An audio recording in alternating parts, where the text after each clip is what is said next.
Hello. Hi there. My name is Maria de la Cruz. Welcome. I'm so excited you're all here with us today.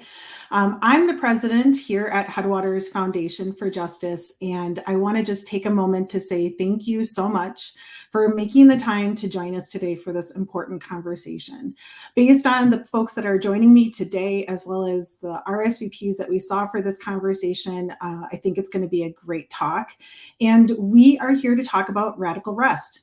So please, I hope you have a beverage, a snack, and you're ready to settle in. But for the next hour, we'll be diving into several questions and questions that we won't necessarily have all the answers for. But again, my friends that are joining me today, I know have lots of ideas and various practices to share with all of us about what radical rest can look like.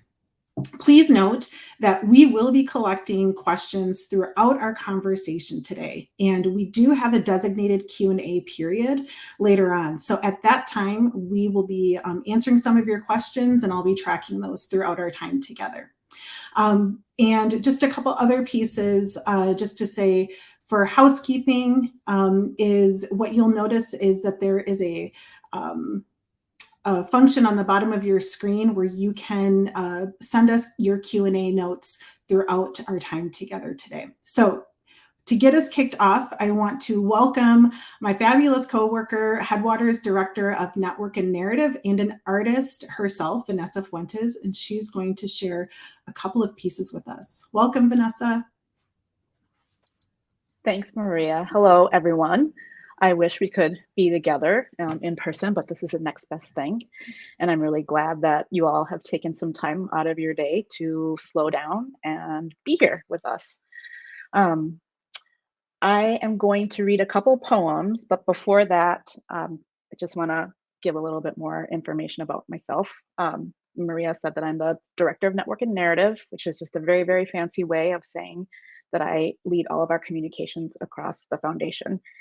And in addition to that, when I'm not playing that role for Headwaters, I play the role of an artist, activist here in the South Minneapolis area. So was a big honor when I found out that I'd been considered to share some poetry with you all today. And in my mind and in my heart, I feel like art and social justice movements for liberation are just, they go hand in hand. So I really am grateful to be here representing some artist energy. So with that, I have two poems, and it is in my usual style that I start with reading a poem by someone who I admire, someone else's poem, and then I read one of my own. So I have chosen to kick things off today with a poem by Mary Oliver. It is in her book, 12 Moons, and it is called Sleeping in the Forest. I thought the earth remembered me. She took me back so tenderly, arranging her dark skirts, her pockets full of lichens and seeds. I slept as never before, a stone on the riverbed, nothing between me and the white fires of the stars, but my thoughts, and they floated light as moths among the branches of the perfect trees. All night, I heard the small kingdoms breathing around me, the insects and the birds who do their work in the darkness.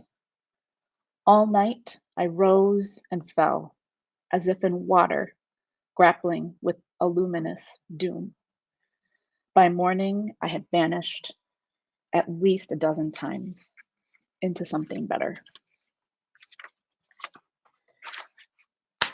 And then the next poem I'm reading, I wrote specifically for this event. I got really excited and I just went right ahead and wrote a new poem.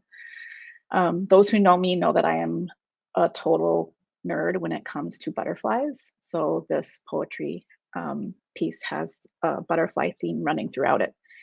And I'm gonna start by reading a little excerpt that I got off the internet to just provide a little bit of context so you'll understand it a little bit better, hopefully, when I read the poem.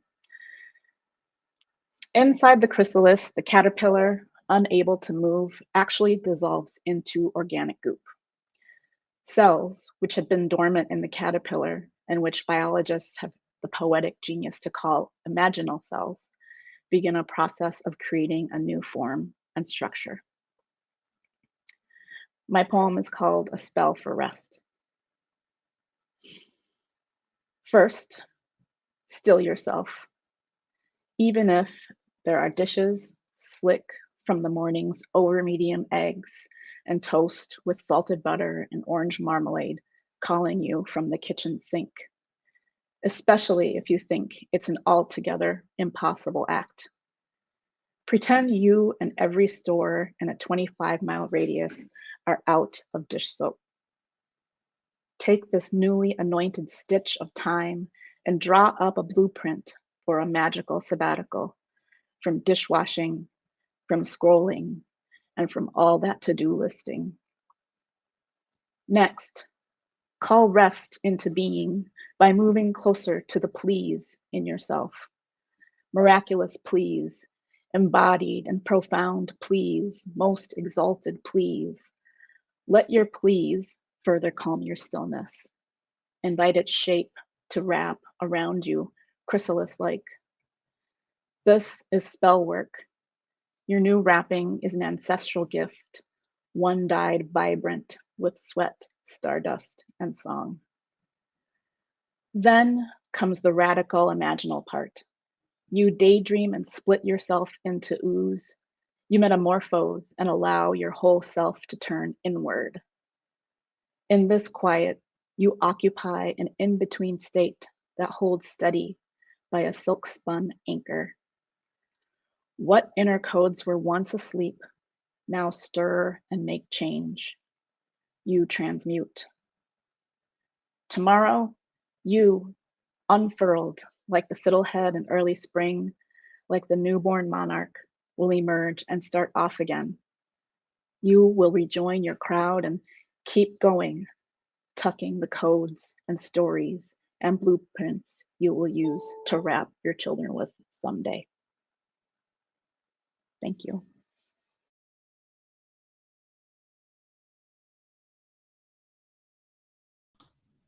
Thank you, Vanessa. That was beautiful. I want the magical sabbatical for sure in my life. So thanks for kicking us off today. We are not going to take time to read the speaker bios today because we really want to maximize our time together. But I do want to just give you a quick rundown of who's going to be with us today. So our first speaker with us today is a dear friend of mine, Nausheena Hussain, who's the executive director at Rise. And I would be remiss if I didn't say that the entire inspiration for the Tributaries blog and the Tributaries talk actually derives from inspiration from Nausheena. So just a huge thanks for her to be a part of this first event. And then second, we have our friend Signe Harriday, who's with the fields at Rootsprings, is an amazing Black leader who is just doing, frankly, is involved in just about everything. So please check out her bio when you get a chance, but I don't know how she's found the time to be with us today. And then finally, we have Marie Michael, who's the principal at the Embodied Coaching and Consulting, and is a friend of Headwaters and actually is our coach for the entire staff at Headwaters. So just really feel grateful to have you here with us as well today, Marie. So thank you. And of course, I will also be here. I am not only your host, I'm the moderator, and I'll be participating in the conversation. So I will be wearing multiple hats in this conversation today.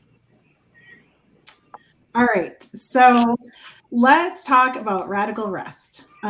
This means a lot to all four of us. And in particular, I'll just say for me, this is a topic that I've been grappling with for well over a year. And it's been the subject of some of my Tributaries posts, but frankly, a lot of conversations that I'm having with you and with other leaders in the field.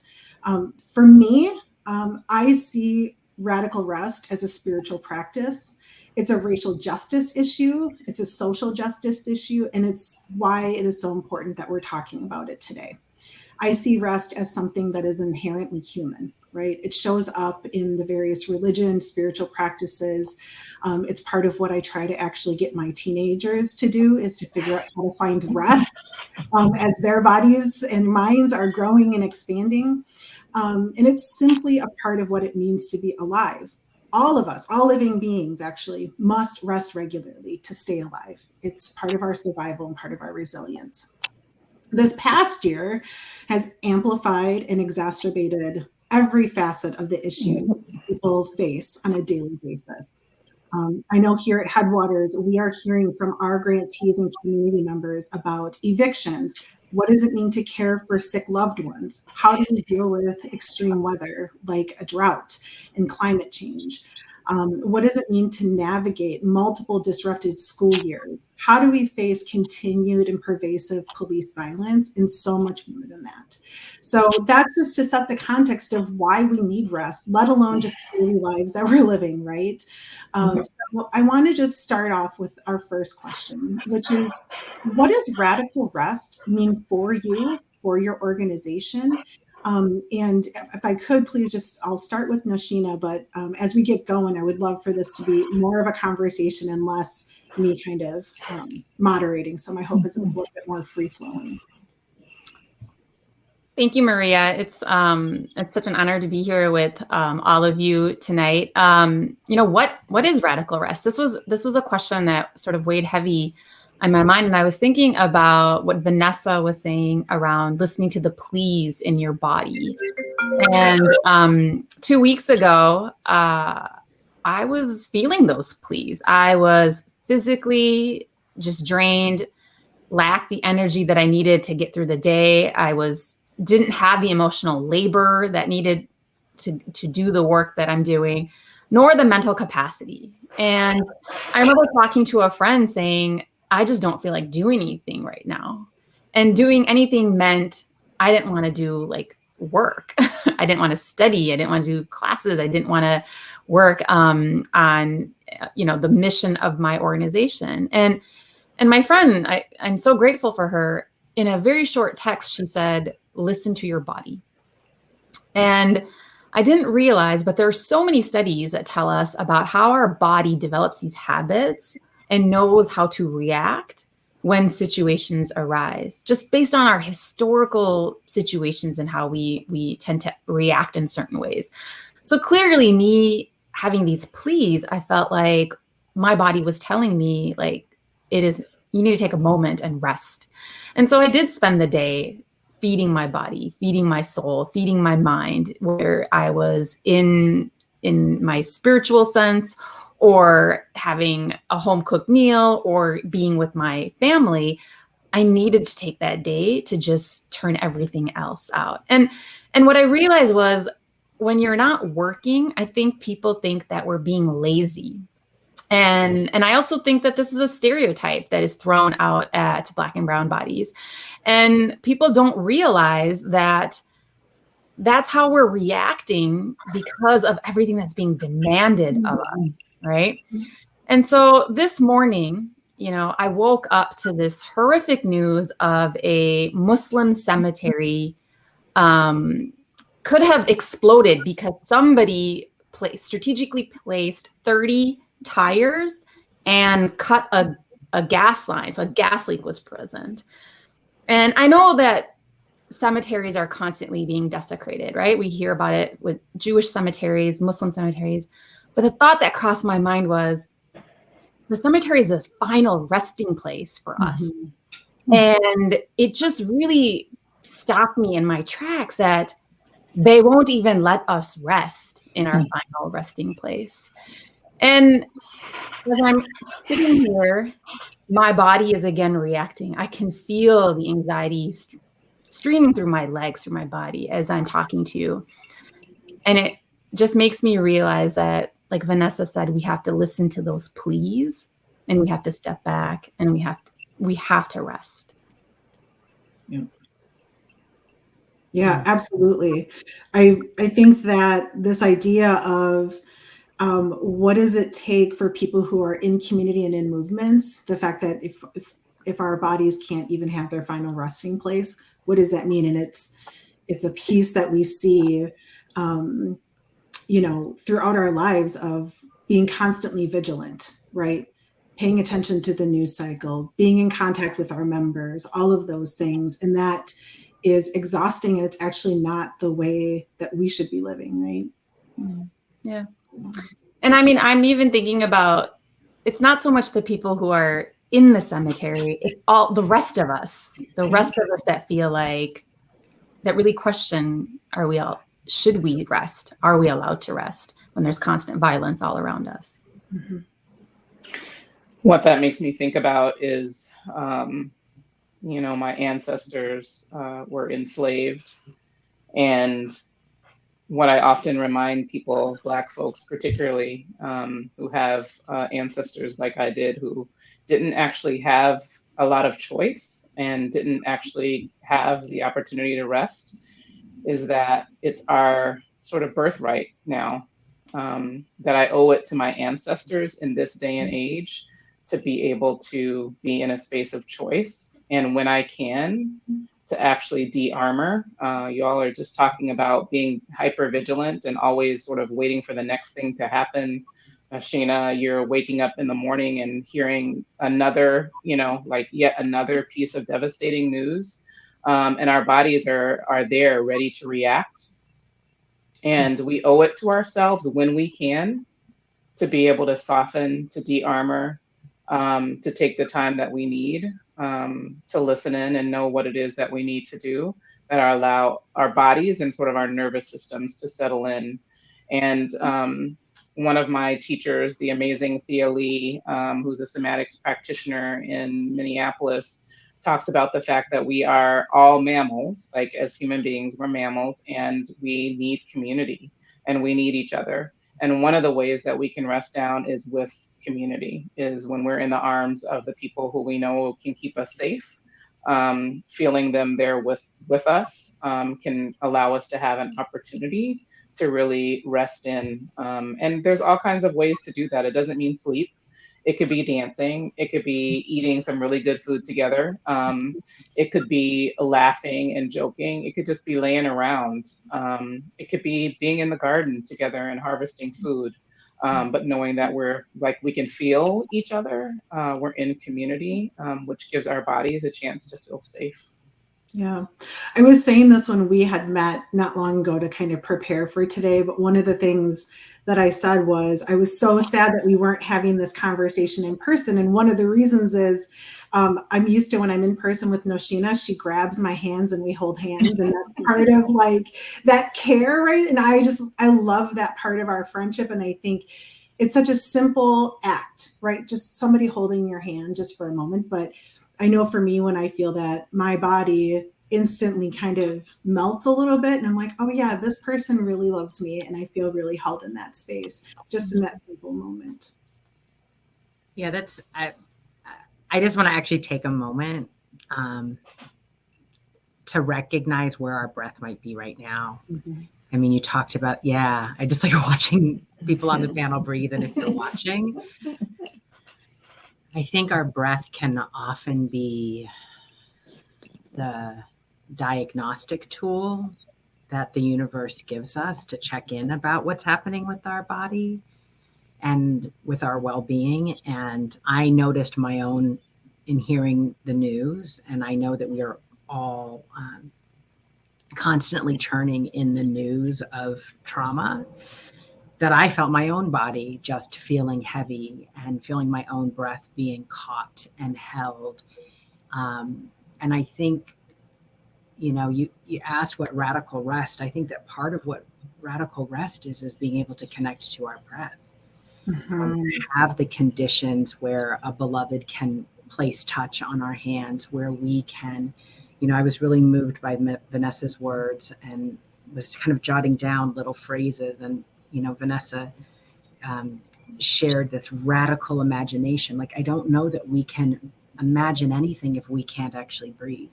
I don't know if we can, in the ways that Vanessa brought Mary Oliver's words, vanish into something better if we can't breathe.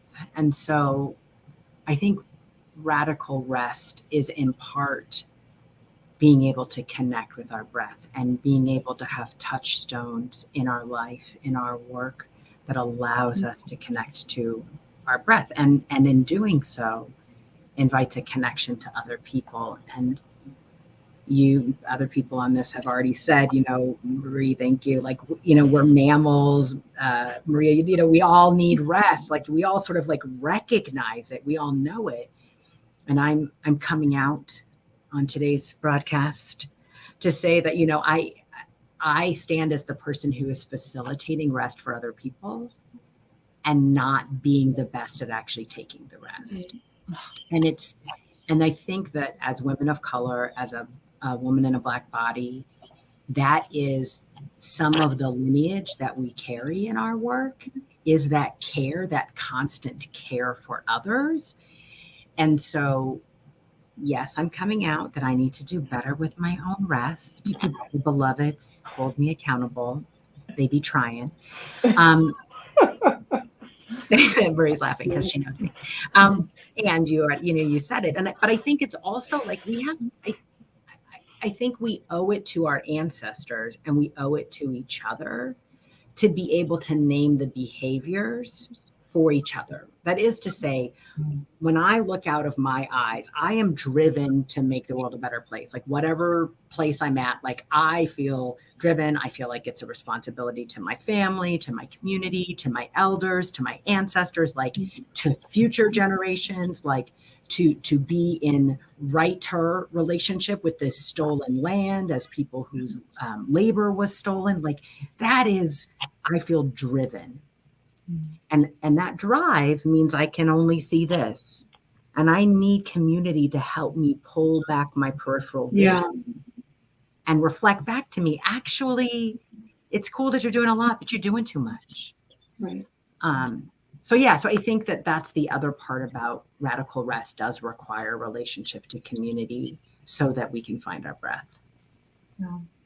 Yeah, the one, I appreciate you just bringing back the poetry that Vanessa shared. I mean, part of, just connecting between Vanessa's piece and then Mary Oliver's pieces. Vanessa's calling on us to still ourselves, right? And then Mary Oliver is actually telling us what we would get to see if we were to still ourselves, and what we would get to see are the small kingdoms, right? Yes. So we actually get to notice the world around us. And I think like that is just like one of those pieces that I'm really sitting with. I'm sitting in my home office. One of the visuals that I get every day is I have a huge old maple tree in my backyard. It's gorgeous. It's starting to turn colors, right? Oh. But if I'm not taking the moment to just take a breath and sit with that, then I don't get to see that kingdom is happening in my backyard. The birds are sitting there. I was just visited by a female cardinal, right? Like, what does that mean for us? And how do we then take those moments and use it as fuel, right, for the work that we're doing? Because you're absolutely right. We are 4 women of color who have been socialized in a particular society. And we are, as my friend Alicia always says, we are our ancestors' wildest dreams. And so it is our responsibility actually to take care of ourselves, because this is what they worked so hard for, right? These are the sacrifices. And who are we to squander that, right? Yeah, that's really real. I was on a call earlier today, and a dear friend and colleague brought to my attention a podcast that she had been listening to and an author she had been exploring. And I got to tell y'all, I ain't read this book yet, but I think I'm gonna have to read this book by Kevin Quashie, because this book that is titled, so grab your pens and pencils, which I think is amazing, The Sovereignty of Quiet, Beyond Resistance in Black Culture. And I think that one of the things, and I haven't read the book, so I'm going to have to report back again, hold me accountable, beloveds, is that the cycle that we have been thrust into to have to resist, to have to build an armor of resilience, to have to make a way out of no way, means that we have uplifted certain kinds of Blackness that maybe actually don't serve us individually or collectively in the expansiveness of Blackness. And in this podcast where author Kevin is talking about his book, says, resistance is just a powerful frame for understanding Black people's experience, but it is only one frame. There are others. what we are missing, what are we missing because of the power and singularity of that idea? You know, can we rethink the multiplicity of frames and think of rest as resistance? And of course, our beloved Audre Lorde talks about that as deeply political warfare and not self-indulgent in terms of taking care of ourselves. It's not a new idea, but it is one that I think we wrestle with in daily practice. Yeah. Well, I think this is a really good segue, actually, Signe, to have us actually start to think about what role money plays in the idea of radical rest, right? So what we know, and I'll say we are a social justice community foundation. Both Rootsprings and Rise are grantees of Headwaters, and we have a financial relationship, right? Well, and so we know movements need finances. They need money to be able to do the work. But we also know that wealth and philanthropy are often upheld through institutions that center toxic practices of white supremacy and capitalism. Right? You got to speak that truth. We see it in, I'm sure we all could just like name and picture the people that we know who have completely burned out of movement work or on the verge of burning out. Mm-hmm. And part of it is because we just continue to uphold these practices and culture of white supremacy that, frankly, right, we know this commodifies our bodies. Yep. And ensures that what we are producing is the greatest number of widgets for society. And what we know is that actually isn't. That's not going to change the world. And so in movements, we see this huge grind and hustle culture that keeps people super stretched. And in his book, Decolonizing Wealth, Edgar Villanueva writes, money should be a tool for love, to facilitate relationships, to help us thrive, rather than to hurt or divide us. If it's used for sacred, life-giving, restorative purposes, it can be medicine. And so as you're thinking about this, what is the role that money actually plays in radical rest? And I think we could debate whether it should and the merits and harms of capitalism and the way that money flows in this society.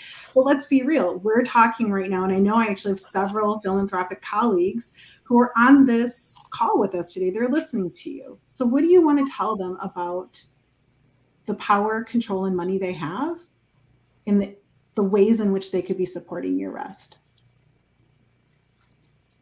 I have so much to say, but I would like to offer the microphone to my beloveds on this panel first before I go. I mean, I'll just open up and say, what if we had everything we needed? Yeah. Come through. What if we didn't have to worry about having a place to live? We didn't have to worry about getting food. We didn't have to worry about actually being able to pay for our health care if we get sick. What if we had everything we needed? How would radical rest be possible then? Yeah. I'll just add, so we have such a hustle culture, right? That's what I think America is kind of known for, is just always being in the hustle of getting things done. And there isn't space in this environment to rest. And so, yesterday, Maria knows this, was my birthday, and I took the day off because I wanted a day for myself. And just like any other executive director, I found myself often on my phone checking emails, right? I know I shouldn't have done it. I know, but I was waiting in line for something and I just happened to. As I'm checking the emails, there's one from a foundation. I missed a grant deadline. Okay. And for a moment I was like, I can't take a day off. Like I can't even enjoy the day that I was born, right? And I'm grateful that I have this fantastic high-performing team that I was able to just quickly forward on and said, hey, you guys handle this. But I just thought to myself that what if philanthropy is actually perpetuating this hustle culture and is not allowing us to rest? What if philanthropy, when I think about like what a $10,000 grant is going to do in eradicating Islamophobia in 12 months, right? You're asking me to change systems and institutions with this tiny little grant. And I realize that that is perpetuating this hustle culture, this constant go, go, go, and not finding rest. And so to find financial rest, for once it would be nice to not have to worry about where money is going to come from. Oh, you guys, hold on. That's the time for prayer. 1 second. This is real life, right? What a great reminder, though. Yeah. That it's a time for prayer. That's right. That's right. Did you want to finish your thought? What was I saying? I was saying, wouldn't it be great just for once not have to worry about where the money is coming from to pay for my staff, to pay for the programming, to pay for healthcare, and just feeling like I can do the work, but also take the time to rest and not have to worry. I think that is what I would like to see for financial rest. Yeah.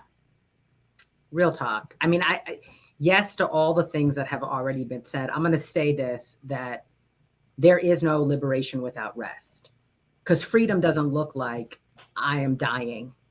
Freedom doesn't look like my community is hurting. So we don't get free without rest. That's very clear to me. I think that the role of money inside of Radical Rest is huge, for like in so many different ways. We need to be funding rest. We need to be funding people who are doing the work. We need to be thinking about the allocation of resources, and are we uplifting, all of the hurtful things about capitalism. I'm going to say that one of the things that American exceptionalism has taught us is how to regurgitate our trauma to each other. We are like so good at it. Yeah. Like I would say expert.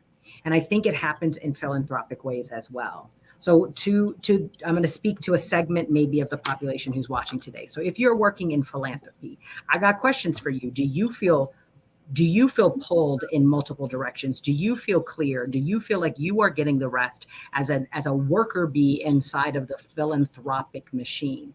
And I'm going to guess that a lot of people don't. I'm going to guess that people are working inside of institutions where they are feeling the heavy toll of trying to do the right thing without the right resources, to try to move the needle on something that feels like it is running in a different direction. And I think that part of that is that regurgitation of the trauma. Inside of the nonprofit industrial complex, we have this system that says to administer, we only want to fund the program. We want to fund the program. We want to fund the deliverables. We want to fund the outcomes. We want to see the evidence that your work matters. Right. And you better do that with 20 to 15% of administrative overhead to get it done. And it's bullshit. Right. Like, it actually takes work, energy, effort, labor, a lot of it invisible, because let's be real about emotional labor, but so much of that. And so I think that part of it is we have to break free of the modalities about how we distribute resources in order for liberation to be possible. And so that means recognizing that deadlines maybe should be fluid, that your final report needs to be like, it was good. That might mean, right? Those are like, it might be like, no, there isn't a cap for how much money how much money do you actually need to do the work? There is not you put in a grant for $10,000 and we're going to come back and say, oh, we can give you $5,000. What can you do for that? That's a hustle and bustle that is a part of a very tried trope that puts people in a place where they cannot rest. And so I think the role of money is to actually get out of the way, to see money as a resource and a tool. And I will tell you, I have my own healing to do around thinking about money as not a weapon, because money has been weaponized. In my communities, it has been extracted from our bodies as a resource. And so how do we unweaponize money and make it the resource that, to Marie's very early point, we all are just getting our needs met? Right. So I'll say that. And then that's one thing. So like, let's just try it in a better, more sustainable way. The other piece, and this speaks to the work that we're doing at Rootsprings, that we recognize that rest has to be a part of movement work. we are not going to get there with people's fumes. Mm-hmm. People's tanks need to be full. If that's a bad example, like your vascular system, your blood needs to be fully oxygenated. You can't live on CO2 in order to move through the world. So what are the places and spaces where we say you deserve to get the oxygen that your body needs so that your organs and your system can function in the ways that are actually powerful, that are resilient, sure, even though I find that word problematic, that are innovative, that are, full. And so what does that mean? Giving money to us? Absolutely. So that we can make the space, because the space doesn't currently exist. And what we have come to understand, and I'm going to lob the ball a little bit to Marie here on this one, because Marie has visited the land and has been there. And I think that part of what we need to do is create ritual and create habit around nurturing our entire systems. And what we have come to understand is that the land can hold things that we can't hold. That I can stand in the driveway of the land and look up at the stars and be stuck for an undetermined period of time, because I can feel the awesomeness of being connected to a larger universe than it's just me and my little problems. And so we have a program that invites people to be in regular relationship to the land, to engage in sacred economy, saying, I'm going to come back to the land regularly. And so we call that our community supported retreat. And Marie is a member. And I want to know, why did you become a community supported retreat member so that you could come to the land multiple times in 1 year? I did it so that I have space and time to fall into the sacred, to rest into the sacred, to be, they have a, a maze, labyrinth out there that I walk. It's kind of my favorite place on the land. And I spend a lot of time walking that labyrinth and just having open time and space, and being able to have a night where I sleep outside by myself, not outside, but in a hermitage without my family. Allows me the space and time for things to emerge. That is what I have learned, is that rather than doing and planning and thinking and sort of looking ahead to the future, one of the things that radical rest has allowed me to do is to let things emerge. That's what it's made possible for me. Walking through the doors that are opening, seeing the doors that are closing, being able to be in touch with the things beyond the intellect that guide the work that I do. Yeah. I mean, I think that, what I'm really hearing in this conversation is that rest is sacred, right? It's spiritual. It's this practice that we do that not only gives our bodies, minds, and souls an opportunity for respite, but also actually opens up a lot of possibility, right? And so what I'm wondering about for you, for your organization, for the work you're doing, right? We are all here because we want to change the world. That's why we are called to do the work that we do. So what does rest make possible?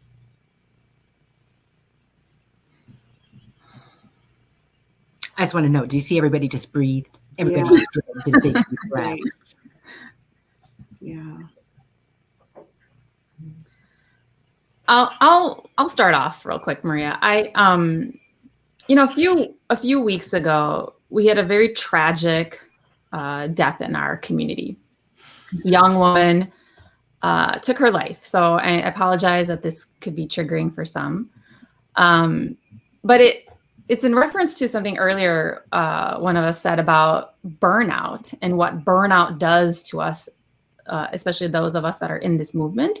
But this person was an activist in the community. She's an educator, and she just did not feel that she was making a difference in the work that she was doing, and that she couldn't change the system, right? She talked about how billionaires are going off to the moon, and yet we still don't have clean water in parts of our community. And so what does radical rest means? It means that we save a life, that we save a community, that we save our humanity, that we find joy in our existence because we have the opportunity to rest. And so I loved what Signe said about rest being an act of resistance, because they don't want us to rest, right? And if I could have helped this person, and there are obviously many other reasons, but I can't get over what an extreme moment of burnout could lead to. Yeah. I think rest allows us to see things in ways, in new ways. One of the things that Cornel West talks about in terms of the blues is that the blues allows us to see beyond what is current, what is happening right now, to imagine what can be. Afrofuturism, and I think rest allows us to tap into places in our bodies that are wiser than just our minds, to listen in, not just to ourselves, but to each other, and to create what we need to transform the systems that we're in right now. I don't think that we are trying to do something that's already been done. I think we need to do things that have yet to be. And I think a rest allows us to tap into that together. Yeah, before I say anything, I just want to remind Maria that you're a part of this panel discussion too. So I'm being schooled. How would you answer that question? Yeah, I mean, so I've been in this position. I've been with Headwaters for over 7 years, but I've been in this specific role for 2. And before I took on the helm of Headwaters, I took a sabbatical. And I'm really fortunate because at Headwaters, we have a sabbatical policy that not only supports somebody like me in my position, but actually supports all staff. And I took that time, to really ready myself for the next phase of my life. This isn't just my career, but really doing this work is my calling. And what that made possible was for me to come into this role after 8 weeks of rest. And I truly rested. I spent a lot of time walking my dogs. I cooked. I found docs on the side of lakes all over the Twin Cities and read books. Like, that's how I spent my time. And I came back open, and I came back excited and ready to hear what my team dreamed about, what they wanted. And that's what made it possible, frankly, for me to, in March of 2020, right? We all remember March of 2020, the world shut down. And honestly, without that time off, I'm not sure I would have been ready to lead in that moment. And it was certainly exhausting. I remember calling my best friend in tears a week into it, just being desperate. But honestly, I felt like I had the support I needed because I had taken some time to really reflect on who was in my life and the relationships I wanted during that sabbatical. So for me, rest makes leadership possible.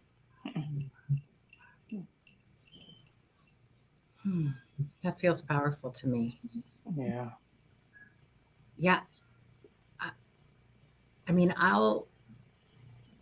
I think if we think about what are the ingredients necessary for love, for transformation, for liberation, I think we would be hard pressed to say that we could actually get to those kinds of outcomes without rest.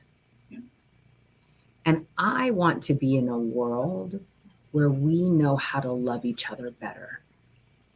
I want to be in a world where we know how to be in deep care and deep community with each other. And I don't think we can do that without rest. And so what's possible with rest?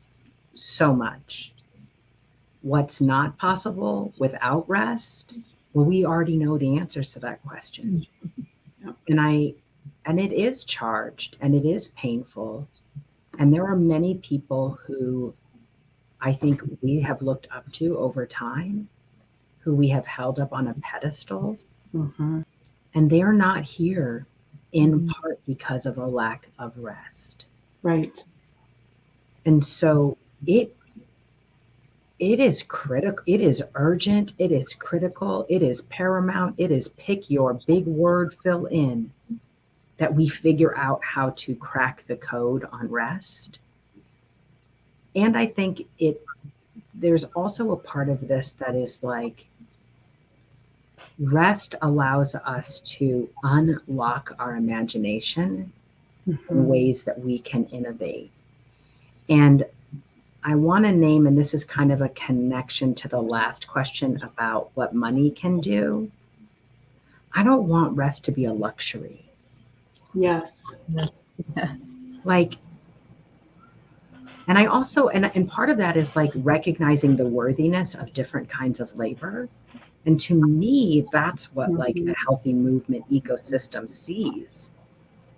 And we have a lot of work to do that, because we have gendered labor such that we could undervalue it, underpay it, under resources. We have like massive crises around equity and parity in resourcing work and labor and all of it. I think that when we can name rest as a priority, like here's something wild. Like, what if rest and naming where rest lives inside of a grant became one of the stupid criteria and we're holding people accountable to? Right. Like, are you caring for your people? Yeah.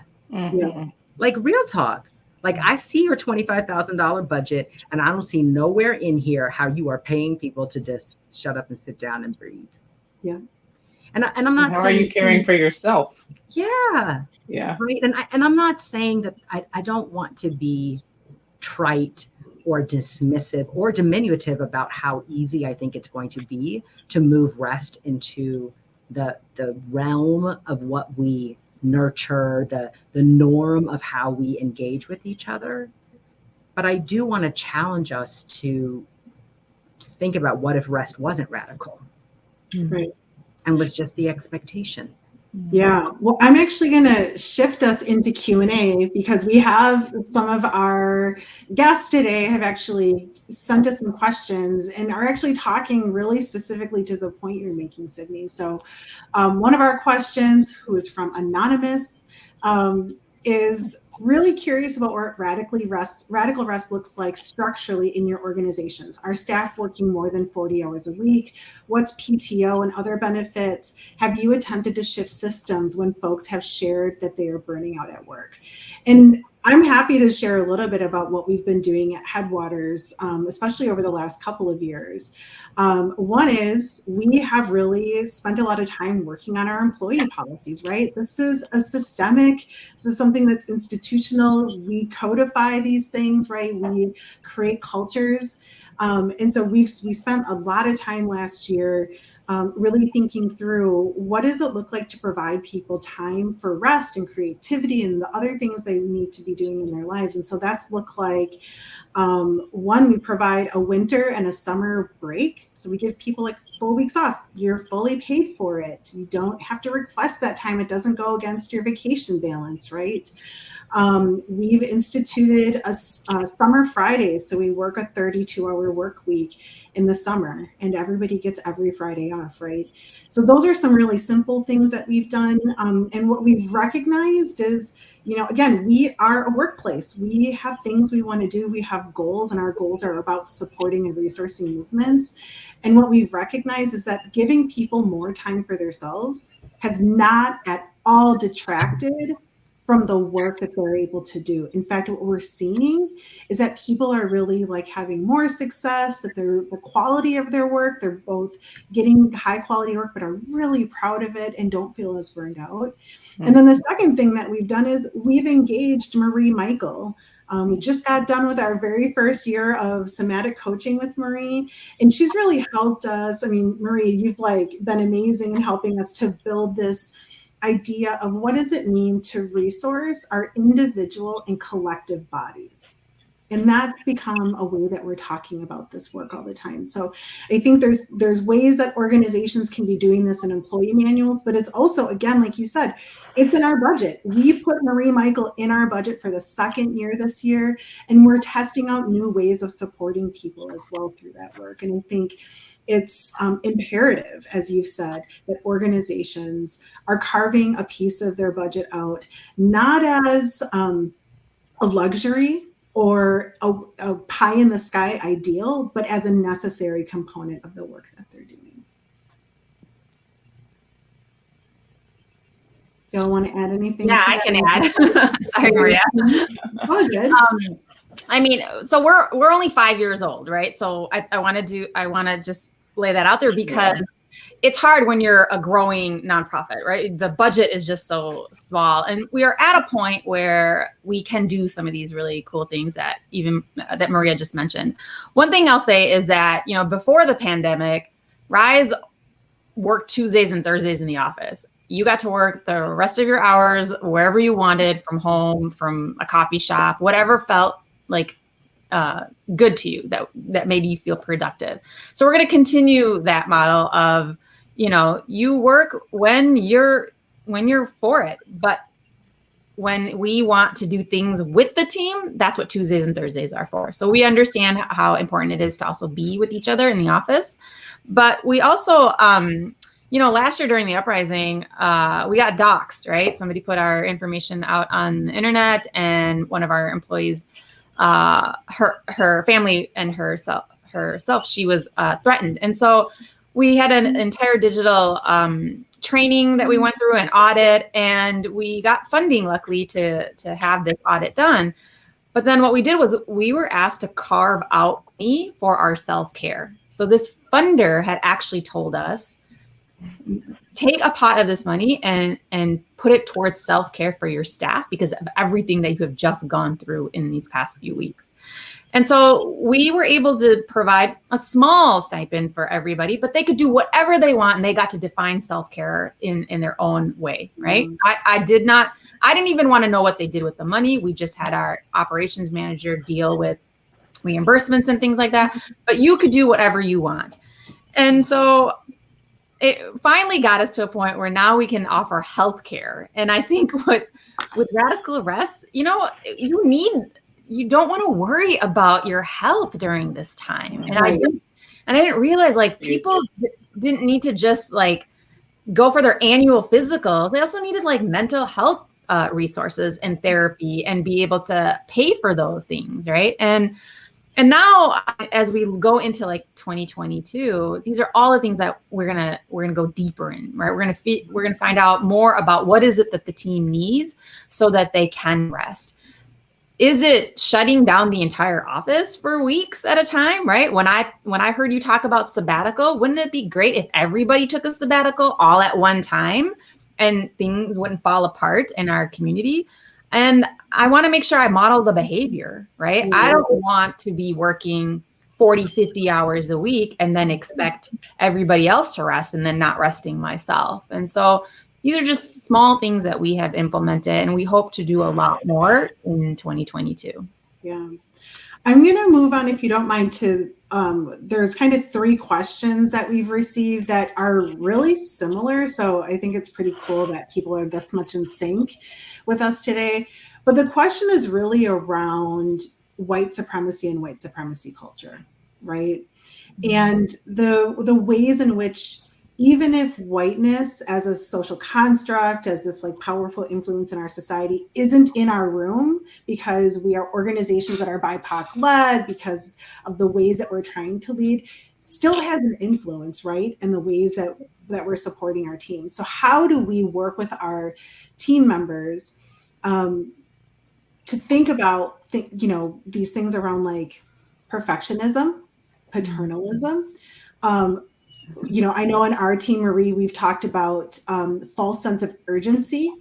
We've also talked about, I've joked around with my team to say, you guys, C's get degrees. I'm clear that my team are high achievers. Everybody were A students, but what does that do? And actually, how can we make sure that we're saying to ourselves at times, no, this is good. And actually let good be good. And so, right, how does this sort of impact us, and how are we supporting our teams to sort of break through that paradigm? And that's the water we're swimming in every day, people. So how do we help our teams do that? And I think part of it's what you're saying, Noshina, as far as modeling, but what else are you seeing? Well, I will just say that I don't have a whole lot to say. I mean, what Noshina and Maria have said, and what I've watched Marie model, is really trying to shift that paradigm. And I thank you so much for saying an emerging organization is not necessarily in a place to really have great clarity about that. The Fields at Rootsprings for sure is emerging. And I think we are trying to envision and build the structures that make a worker cooperative where we get to name our labor, what it looks like, and how to pay for it, takes a lot of initial energy. It is like, what is the combustion of the initial moment so that the system can grow and happen? So I don't know that we don't have a great track record. Signe Harriday don't have no great track record for showing how this shows up in our emerging organization. But what I can say is that it's not that it's not a part of the conversation. Yeah. And I do think for our organization and for our formation, the Fields at Rootsprings, we do have the question, how do we support other people's rest when we're not resting ourselves? And I think that I'm here to say we don't know yet. We just don't know. And I hope that humility and that honesty provides maybe some comfort for people to recognize that we're not going to flip a switch and get it right. And that speaks to the perfectionism. I love what Bell Hooks has to say, that we don't need any men in the room to perpetrate and perpetuate patriarchy. We can do it on our own. And I think white supremacy and white supremacist culture is so true. It's like in the molecules of the air we breathe. But I do think that the more we engage with rest, the more we can extract ourselves away from those norms and ways of being. The one thing that I would add to the conversation is just this idea of being able to create space for feedback.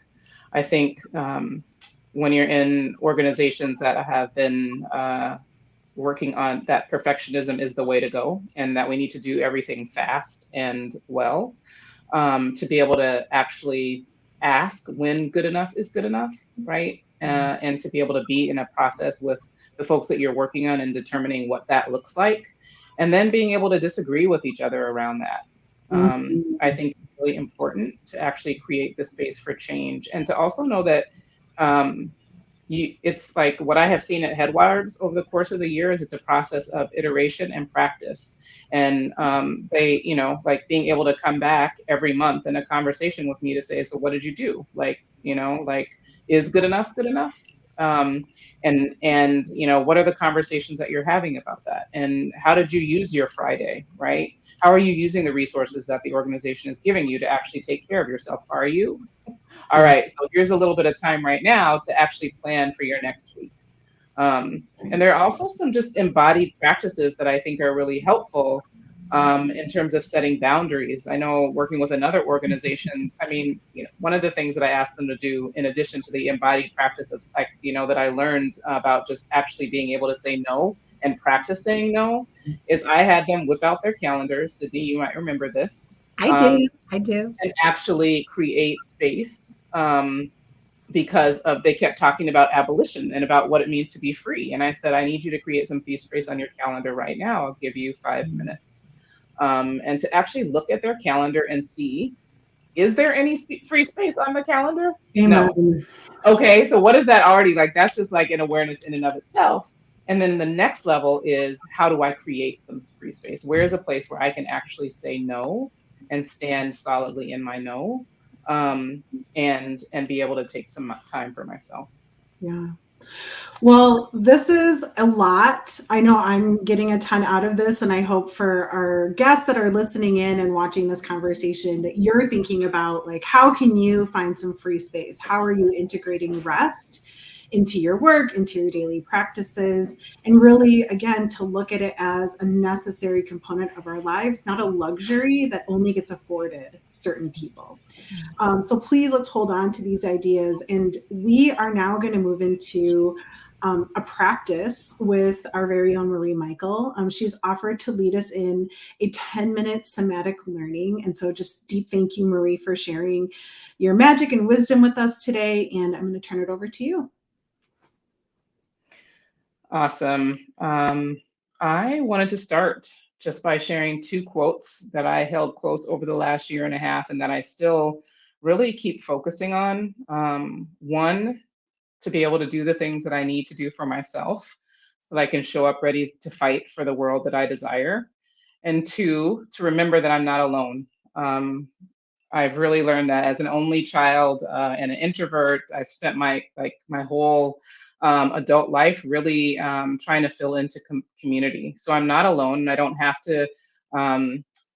What I have to be able to do is to rest for myself, and at other times I have to be able to move quickly. We have to be able to mobilize to make the kind of change that we want to make happen. But we also have to be able to do it in connection with our community, with our coworkers, with the folks who work alongside us, and we have to be coordinated in order to fight for what we want and in order to win. And so the first quote is a quote by Adrienne Marie Brown, and she says, how we live and grow and stay purposeful in the face of constant change determines both the quality of our lives and the impact that we can have when we move into action together. And so we got to stay on point and on purpose, and we have to be able to mobilize with our people. And then the second one is by Resna Minikin, who reminds us that the only way out of this mess that we're in right now requires each of us to begin with our own body. That each and every one of our bodies is where ending and changing the status quo must begin. And so as we head to closing out this beautiful time that we've had to be in conversation about radical rest, I'm going to share a centering practice that I learned in 2017 in a training from an organization called Generative Somatics. It's a practice that's really changed my life in so many ways. And I do it regularly, pretty much daily, sometimes several times a day. And it allows us to drop in and start with the wisdom of our bodies and the awareness and transformation that needs to start here so that it can happen out there. So I invite you to feel your feet on the ground right now.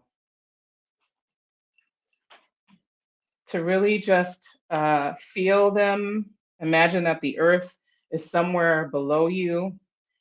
And I just invite you to root in.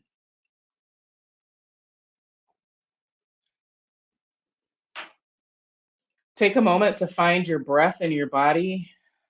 And don't do anything, but just notice it.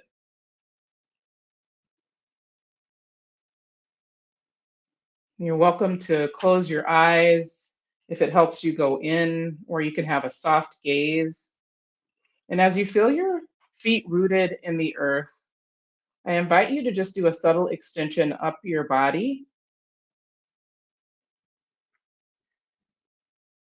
And just to feel yourself rooted in the earth and reaching towards the sky. And to allow some spaciousness between each of your vertebrae. To feel your shoulders rolling down your back. To notice your length and to feel your arms on the side of your torso.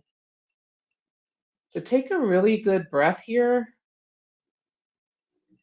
And just to notice what it's like to really center in your own integrity, your own truth and dignity as a human being. And just really feel your length, feel this vertical line, the way in which you're being held by gravity between earth and sky.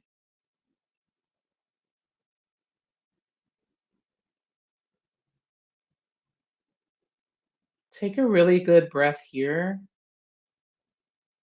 And then notice your core, which is about 3 fingers below your belly button.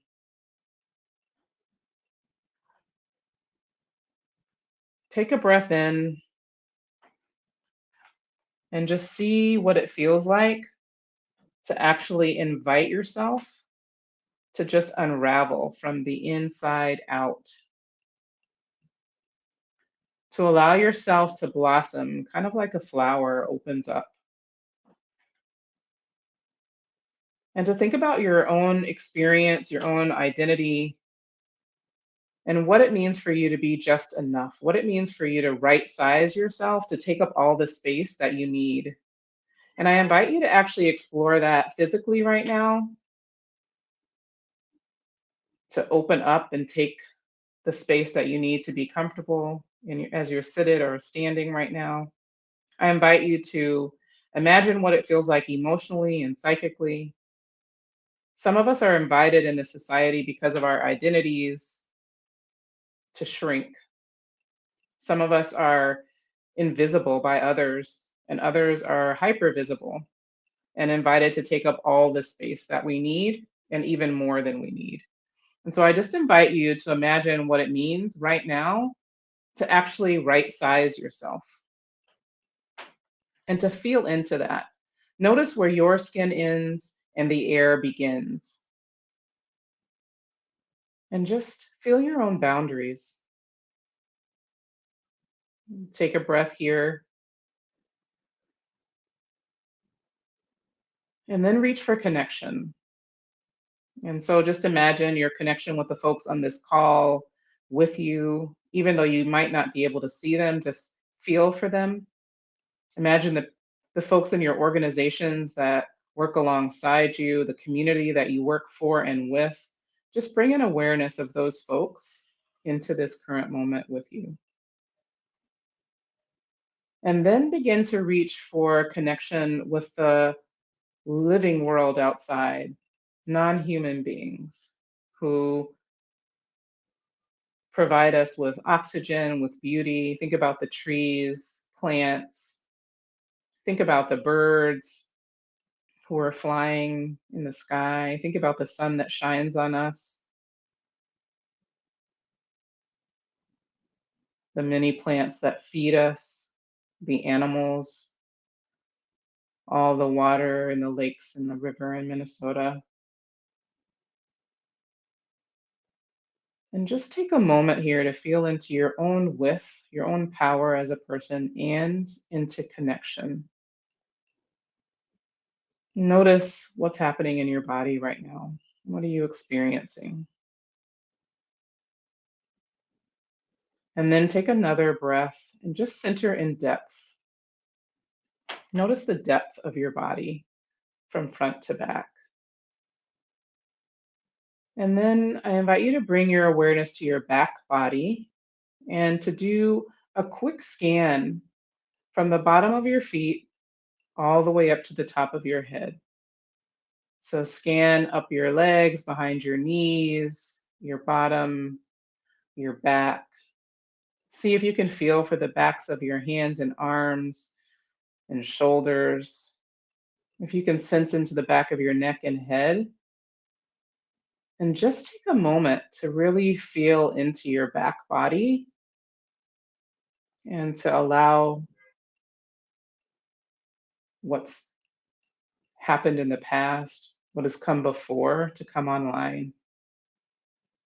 And just to see what emerges, thinking about your own personal history and your organizations in this city, thinking about your own experience in life, your family's experiences, inviting an awareness of your ancestors, all kinds of ancestors, of blood, of politics, of literature. Think about the folks upon whose shoulders you stand and feel them beneath you. Take a breath here and just invite all of your wisdom, all of your experience, that's there in your blood and bones and DNA. And then see a through line from the past into this present moment. Feel for it. And then into the future. And see if you can do a scan from the bottom of your feet again to the top of your head in your front body, starting with the tops of your feet, your shins, your kneecaps, all the way up to your belly, your chest, your hands, fronts of your hands and arms. Again, the front of your shoulders, your neck, your throat, and your face. Really sensing into your front body and inviting an awareness of what comes next. What does the future hold? And what is the legacy, the kind of impact that you want to have on the future?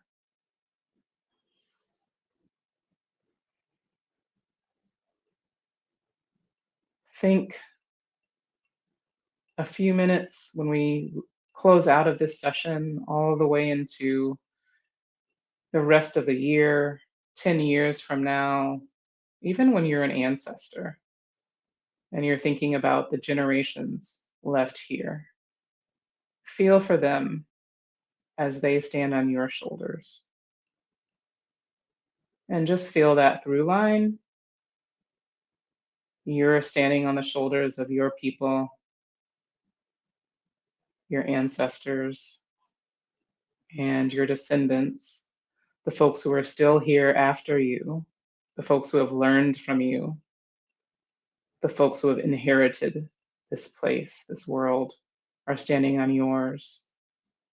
And just imagine dropping a pebble into a pond and feeling that ripple, that reverberation outward. Take a breath here and notice what comes up for you. And then finally, bringing yourself back to this present moment. Just feel what it feels like now, after this incredible conversation, to have a chance to center on your own dignity as a human being, your width, your connection with others to this planet, your awareness of all the wisdom that you bring to the table, the ancestors and folks at your back who've loved and dreamed and worked really hard so that you can be here, and then having an eye towards the future. And then center on your own purpose. Why are you here? Why are you doing the work that you're doing, living the life that you're living? Why are you searching for radical rest? For the sake of what? And take a final breath in this centering practice here and just feel what's emerged. Can slowly open your eyes and come back to this Zoom room and just notice how your body, mind, spirit feels now. I offer this practice as a practice. It's a practice that begins to teach you, to reshape you, to transform you as you do it over time. And I invite you into your own version of what this could look like in your life. And so I'm going to drop a link to a video of Prentice Hemphill, who's a somatics practitioner, who does an incredible version of this practice so that you can try it on again after you're gone from this space. And yeah, just invite you to rest well. Thank you.